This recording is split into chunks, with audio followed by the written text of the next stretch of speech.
গত সপ্তাহে আম্মু গ্রামের বাড়িতে বেড়াতে গিয়েছিল, তো সেখানে গিয়ে মামানির কাছ থেকে চেয়ে একজোড়া মুরগির বাচ্চা নিয়ে আসে।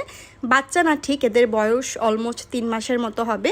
খুবই শান্তশিষ্ট, যেহেতু মামানি হাতে ধরে বড় করেছে, ওরা হাত থেকেই খাবার খায়। তো আনার পরে আমাদের ব্যালকনিতে ওদের জন্য প্রাকৃতিক একটা ফিল আসার জন্য এই রকম করে বাসা বানিয়ে দেওয়া হয়েছে। সন্ধে হলে পুরোটা কাপড় দিয়ে ঢেকে দেওয়া হয়, যাতে ঠান্ডা বা মশার উপদ্রব থেকে ওরা রক্ষা পেতে পারে। আর খাবার হিসেবে ওরা চালটাই অনেক বেশি পছন্দ করে। তারপরও বাজার থেকে ধান, গম, ভুট্টা এবং অন্যান্য যে সিডস আছে তার মিক্সচারটাও কিনে নিয়ে এসেছি, যাতে তাদের পুষ্টির ঘাটতি না হয় এবং তাড়াতাড়ি ডিম পাড়তে পারে।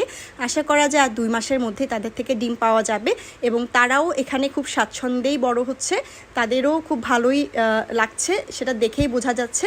তারা কোনো রকম চিল্লাচিল্লিও করে না এবং খুব সুন্দরভাবেই আমাদের পরিবেশের সাথে খাপ খাইয়ে গেছে। ব্যালকনিতে মুরগি পালার অভিজ্ঞতা তেমন একটা নেই, এই প্রথমবার শুরু করলাম। দেখে বিভিন্ন ধরনের টিপস দিবেন যারা মুরগি পালেন বা মুরগির সম্পর্কে অনেক কিছু জানেন।